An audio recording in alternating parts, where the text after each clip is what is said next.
सभी को नमस्कार। मैं कविता दुआ करनाल से स्वागत करती हूँ आपका 9th सिविक्स की क्लास में।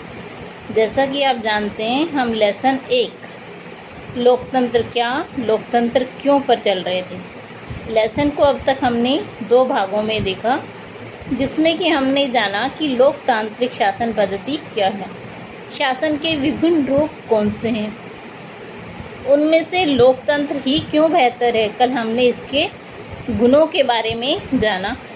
हमने अलोकतांत्रिक शासन प्रणाली के बारे में भी पढ़ा।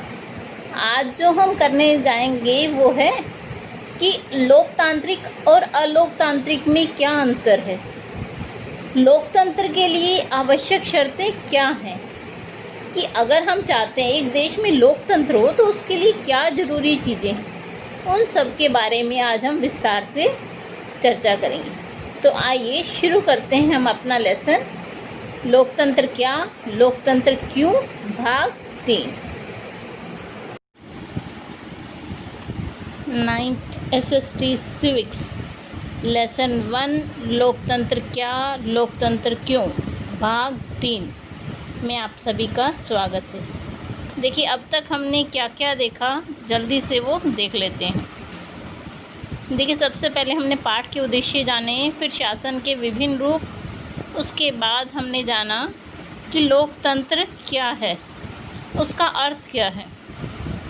हमने लोकतंत्र की परिभाषा जानी, उसकी विशेषताएं, उसके बाद हमने जाना अलोकतांत्रिक शासन प्रणाली हम किसे कहते हैं, जिसमें सत्ता एक व्यक्ति या एक पार्टी या एक व्यक्ति के हाथ में केंद्रित हो, उसे हम अलोकतांत्रिक प्रणाली कहते हैं। अलोकतांत्रिक प्रणाली वाले देशों के नाम के बारे में हमने जाना। उसके बाद हमने लोकतंत्र के गुणों के बारे में जाना। तो लोकतंत्र के देखिए कई फ़ायदे हमें, नैतिकता का विकास करता है। उसके बाद हमने तानाशाही की विशेषताएं जानी। तानाशाही में देखिए क्या होती है कि निरंकुश शासन होता है, मतलब एक व्यक्ति ने जो आदेश कर दिया वो पूरे देश में लागू हो जाता है, आप उसके खिलाफ बोल नहीं सकते। लोग नेता का गुणगान करते हैं, एक ही दल की सरकार होती है, अधिकार और स्वतंत्रता व्यक्ति के पास नहीं होती, वह अपनी मर्जी से कोई भी कार्य नहीं कर सकते, जैसा आदेश राज्य का होगा उसके अनुसार उन्हें कार्य करना होगा। उसके बाद हमने तानाशाही के लाभ जाने। देखिए, तानाशाही में क्या है, शासन में कुशलता होती है, लोकतंत्र में कुशलता कम पाई जाती है। क्यों? क्योंकि लोकतंत्र में आगे से आगे आदेश चलते हैं, तब वो लागू होते हैं, जैसे राष्ट्रपति, प्रधानमंत्री, फिर अन्य मंत्री, राज्यों के मुख्यमंत्री, फिर राज्यों के मंत्री, और फिर वो IAS IPS तक होते हो पॉलिसी आगे लागू होती है, तो वो एक लंबा प्रोसीजर हो जाता है। लेकिन अधिनायक तंत्र या तानाशाही में क्या होता है, जैसे ही एक व्यक्ति ने आदेश दिया वो पूरे देश में लागू हो जाता है। दूसरा क्या है इसमें, देखिए देश का तेज़ी से विकास होता है, क्योंकि कोई भी भ्रष्टाचार करने की सोच ही नहीं सकता, वहाँ पर इतना सख्त शासन होता है। तो जो देश है उसका विकास बहुत ही तेज़ी से होता है। अब आगे चलते हैं हम। देखिए, इसके कुछ और लाभ भी हैं। देश में एकता की स्थापना रहती है, लोगों के अंदर उस सरकार के खिलाफ बोलने की क्षमता नहीं होती, तो वो सब मिलजुल कर रहते हैं ताकि उनका बचाव रहे। राष्ट्रीयता की भावना रहती है ऐसे देश में। ऐसा नेता अगर जनता को कह दे कि हम दूसरे देश से युद्ध करने जा रहे हैं, तो पूरे देश की जनता उसके कहने पर कुछ भी करने को तैयार हो जाती है। चलिए, अब तक हमने इसके बहुत से गुण जान लिए, तानाशाही के भी। तो अब हम देखते हैं कि लोकतंत्र में क्या दोष है। अभी तक हमने देखी लोकतंत्र के लाभ जाने, तानाशाही के भी लाभ जाने। अब हम दोषों की बात करते हैं। सबसे पहले हम देखते हैं लोकतंत्र के क्या दोष हैं। देखिए, राजनीतिक का एकीकरण, राजनीतिकीकरण। लोकतंत्र में लोग वोट क्यों देते हैं? किसी नेता को देखकर वोट देते हैं। जैसे जवाहरलाल नेहरू जी थे, उनका व्यक्तित्व ऐसा था कि लोग सिर्फ उन्हीं के नाम पर ही वोट दे दिया करते थे कि हाँ, नेहरू जी को वोट देना है। तो सबसे पहली जो बात है वो है राजनीतिकीकरण। लोकतंत्र में राजनेता जिन मूल्य आदर्शों की स्थापना के लिए राजनीति में आता है और आने के बाद वह उस राजनीतिकीकरण का शिकार हो जाता है, मतलब जो उसकी बुराइयां होती हैं वो उसको अपना लेता है, तब उसे लोगों के लाभ हानि से कुछ नहीं लेना होता, वो सिर्फ अपने तक में ही सीमित होकर रह जाता है या पार्टी को आगे बढ़ाने के लिए जो ज़रूरी है वही करता है। दूसरा, व्यवहारिक सामाजिक समानता का अभाव। बातें तो बड़ी बड़ी होती हैं कि ऊंच नीच को भेदभाव ख़त्म कर देंगे, अमीरी गरीबी का ख़त्म कर देंगे, लेकिन ऐसा कोई कार्य वो करते नहीं हैं। देखिए, अगला इसका दोष क्या है? अयोग्य व्यक्तियों का शासन है लोकतंत्र। मतलब जो अनपढ़ लोग हैं वो भी चुनाव जीत के आ जाते हैं, या धन के बल पर, शक्ति के बल पर लोग राजनीति में प्रवेश कर जाते हैं। तो इससे क्या, अयोग्य व्यक्तियों की भीड़ पाई जाती। उन्हें पता ही नहीं होता कि क्या पॉलिसी बनानी है, कैसे लागू करना है। वो तो सिर्फ पैसों के बल पर राजनीति में आ जाते हैं। भ्रष्टाचार, हमारे भारत की जो सबसे बड़ी समस्या है वो है भ्रष्टाचार। नेता जो हैं उनका, कई नेताओं का नैतिक स्तर गिर चुका है। वो शासन प्रशासन दोनों ही भ्रष्टाचार करने में व्याप्त रहते हैं। आपने अभी हाल ही में टीवी में देखा होगा कि बिहार में एक पुल बना, वो 1 महीने बाद ही पुल गिर गया। देखिए, तो ये सब क्या है? भ्रष्टाचार। आगे देख लेते हैं कुछ और दोष। जो दलीय व्यवस्था है वो दोषपूर्ण है। मतलब जो राजनीतिक दल हैं वो कहते कुछ हो रहे हैं जब चुनाव में आना होता है, लेकिन चुनाव में आने के बाद उनकी नीतियां ही बदल जाती हैं। वो सिर्फ अपना लाभ, अपनी पार्टी की स्थिति सुधारने में ही लगे रहते हैं। तो ये सबसे बड़ा दोष है। समय और धन का अपव्यय। जो चुनाव होते हैं उसमें बहुत ही ज़्यादा खर्च होता है। देखिए, कितने ही कर्मचारियों की उसमें ड्यूटी लगती है, कितना ही चुनाव प्रचार के लिए खर्च किया जाता है। तो जो चुनाव हैं वो समय धन दोनों की बर्बादी इसमें अधिक होती है।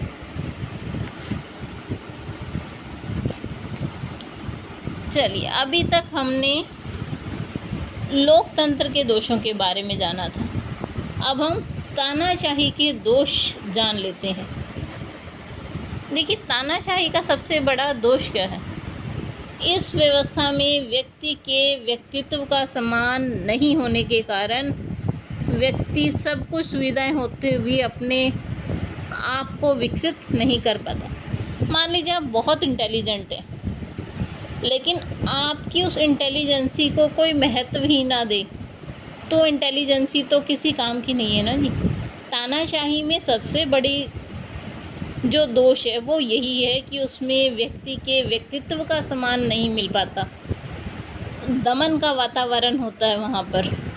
तो ऐसे में मान लीजिए जो नई प्रतिभाएं हैं, नए आविष्कार हैं, कई बार वो सामने नहीं आ पाते। दूसरा क्या है? अत्याचार और अनाचार होता है वहाँ पर।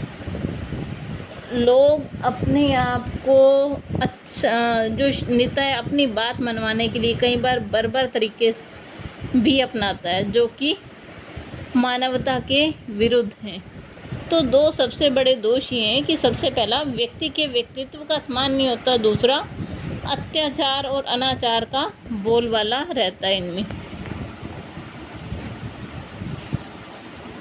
आगे हम देख लेते हैं, तानाशाही व्यवस्था देश के लिए अहितकर होती है। इस व्यवस्था में निर्णय एक व्यक्ति को ही लेना होता है और वो किसी दूसरे का सुझाव को स्वीकार नहीं कर सकता।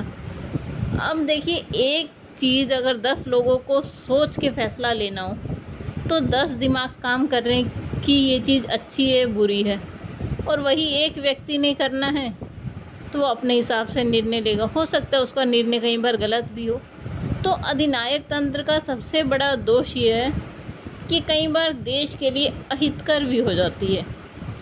मान लीजिए तानाशाह कोई ऐसा व्यक्ति बन जाए जो कि अधिक ज्ञान ना रखता हो नीतियों के बारे में, तो उसका देश को नुकसान ही मिलता है। चलिए, अभी तक हमने लोकतंत्र के लाभ, लोकतंत्र की हानियाँ, अधिनायक तंत्र के लाभ, अधिनायक तंत्र की हानियों के बारे में जाना।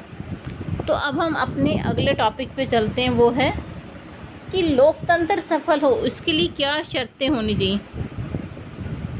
हम कहते हैं कि लोकतंत्र में नेता का चुनाव जनता करती है, तो लोकतंत्र की सफलता के लिए क्या आवश्यक शर्तें। सबसे पहली, जागरूक नागरिक हो।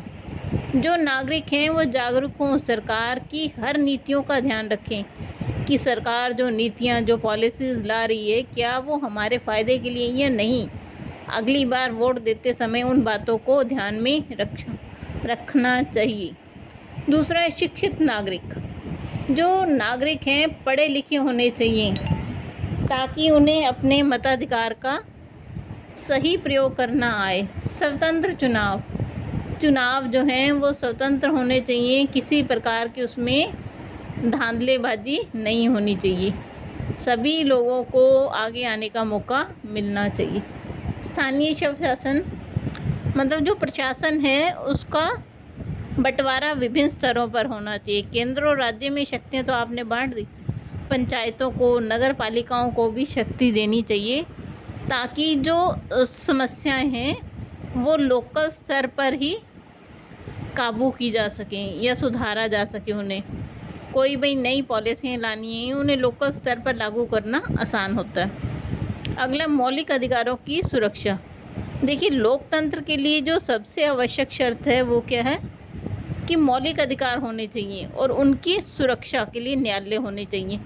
मान लीजिए कोई मेरे मौलिक अधिकारों का हनन करता है तो मैं उसकी कंप्लेंट तो कर सकूं, नहीं तो मौलिक अधिकारों का हमें कोई फ़ायदा नहीं है। तो ये है लोकतंत्र की। हम अगर चाहते हैं कि हमारे देश में लोकतंत्र है और वो सफल हो, तो उसके लिए ये 5 चीज़ें सबसे महत्वपूर्ण हैं। देखिए, सबसे पहला, जागरूक नागरिक हो, शिक्षित हो, स्वतंत्र चुनाव हो, स्थानीय स्वशासन हो और मौलिक अधिकारों की सुरक्षा हो।